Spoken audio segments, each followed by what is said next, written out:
10મી વીણ આ ફેરે વીણવાની છે.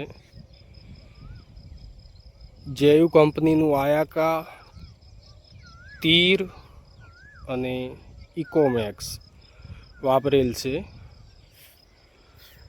સલાહમાં રાજુભાઈ ભોયણ એમની સલાહ સૂચનાથી આપણે કામ લીધેલું છે. મરચામાં ગ્રીનરી કયો કોકડવા નથી,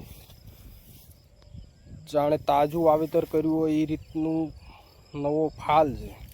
અને 10મી વીણમાં મરચાં દેખીએ તો જુઓ, ગમે તે એવું નહીં કે એક જ જગ્યાએ આપણે મરચાં દેખ્યા અને મરચાં બતાવી દીધા તમને. કોઈ પણ જગ્યાએ જુઓ મરચાં. 10મી વીણમાં પણ એની સાઈઝ મહત્ત્વની છે. અત્યારે તમને બતાવું કે આ સાઈઝ છે.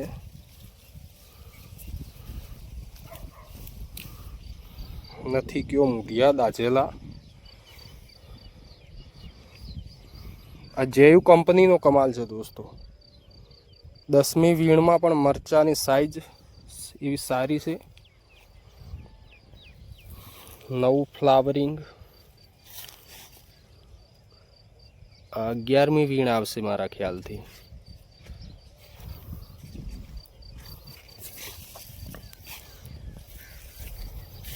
જેયુ કંપનીને આપણે એમ કે સારી એવી કંપની ગણી શકીએ.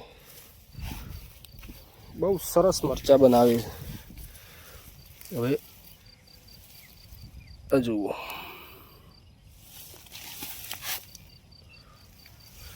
આ 10મી વીણ ચાલુ થશે. કોઈ કોકડવા જેવું નામ નથી. બહુ સરસ કામ કરે છે જેયુ કંપની.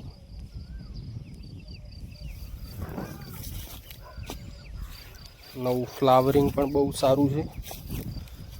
તમે ઝીણવટથી જોશો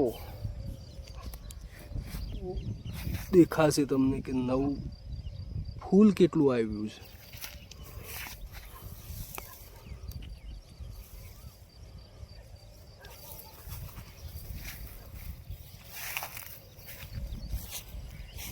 હું તો એટલું જ કહીશ કે જેયુનું ઇકોમેક્સ, તીર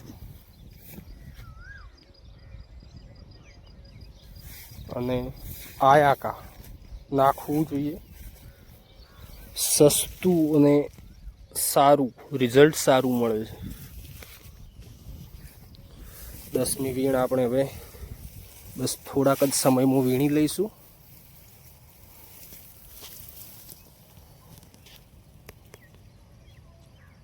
સાઈઝ ઓછી નથી થતી, એમ ટુકડા થઈ જાય એવું નથી. 10મી વીણ વીણ્યા પછી આ જે નવું ફ્લાવરિંગ છે તે મારા ખ્યાલથી 11મી લવ હશે.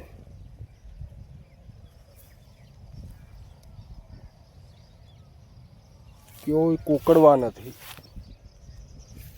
કે કલર પણ છોડ્યો નથી.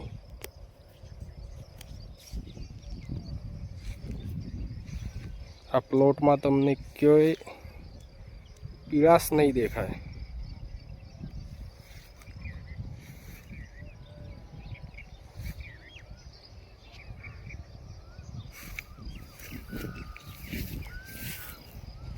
જય હિન્દ, જય જવાન, જય કિસાન.